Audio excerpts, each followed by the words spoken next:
अस्सलाम वालेकुम। Drama serial तेरे बिन में आ गया। आप लोग देखेंगे कि हया कितनी गिर चुकी है और उसको इतना भी पास नहीं है कि वो जिसके बारे में बुरा सोच रही है वो उसकी बहन जैसी है और वो उसको अपनी छोटी बहन की तरह मानती है। लेकिन हया को ज़रा भी शर्मो हया नहीं है और वो अपनी ही बनी हुई बहन का बुरा चाह रही है और वो माँ बेगम को भी नीचा दिखाना चाहती है कि उनकी बेटी देखो क्या क्या हरकतें कर रही है और वो मरियम का भी बुरा ही सोच रही है और साथ ही साथ मीरब को भी नीचा दिखाने की कोशिशों में लगी हुई है।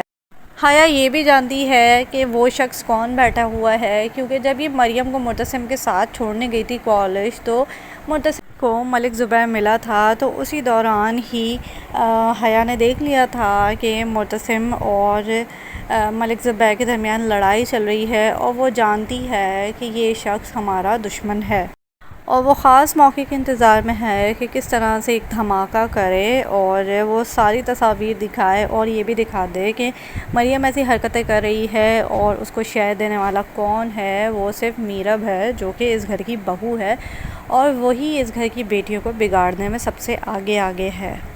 अब हम सभी सोच सकते हैं कि जब ये सारी बातें हया इस तरह से पेश करेगी और सब में मीरब का नाम आएगा तो फिर ये बात कितनी बढ़ जाएगी और फिर मुर्तसिम की मलिक ज़ुबैर से बहुत सारी लड़ाइयाँ भी होंगी और मुर्तसिम जो है वो वहाँ जा के मलिक ज़ुबैर के घर जाके भी मलिक ज़ुबैर से खूब झगड़ा करेगा और अफसोस की बात यह है कि मलिक ज़ुबैर बहुत ज़्यादा इंजॉय करेगा कि उसको भी मालूम है कि जब बहन का मामला हो तो इंसान कितना बेबस और मजबूर हो जाता है। और इन्हीं बातों के पीछे यानी मरियम के पीछे बहुत सारा नुकसान भी होगा मुर्तसिम को और मुर्तसिम के हालात एक यू टर्न लेंगे और ये जायदाद और ये महल वहल उसके पास कुछ भी नहीं रह सकेगा।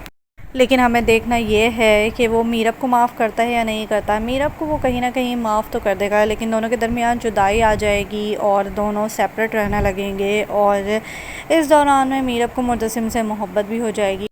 और अगर देखा जाए कि अगर मुर्तसिम मीरब से बहुत ज़्यादा मोहब्बत करता है और इस मोहब्बत की वजह से वो उसको माफ़ भी कर देता है तो माँ बेगम तो कभी भी माफ़ नहीं करेंगी, क्योंकि उनकी बेटी की इज़्ज़त का सवाल था ये।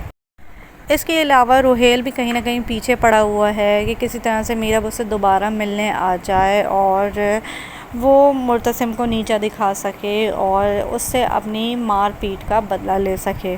लेकिन खैर मीरब इन सब चक्करों में नहीं है और वो रोहेल को नापसंद करती है और ना ही उसकी मोहब्बत को बढ़ावा दे रही है। इसके अलावा हया ने नौरेज़ के आगे भी मरियम को फंसा दिया है कि वो तुमको पसंद करती है तो तुम अब मेरे लिए इनकार कर दो और उसके लिए ही रिश्ता भेजो।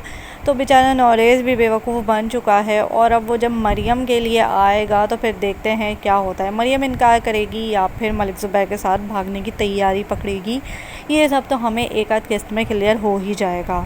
और अगर मरियम घर से भाग गई तो मीरब के लिए बहुत ख़तरे की घंटियां बजने लगेंगी, क्योंकि हया फिर प्रूफ के तौर पे कि मीरब इस सब में मिली हुई है वो सारी फुटेजेस माँ बेगम को और मुर्तसिम को दिखा देगी और फिर जो रिएक्शन होगा मुर्तसिम का मलिक ज़ुबैर को देख के वो नाकाबिले बयान होगा। तो अगर आपको मेरी वीडियो अच्छी लगी तो लाइक कीजिएगा और इस चैनल को भी सब्सक्राइब कीजिएगा। Thank you. अल्लाह हाफ़िज़।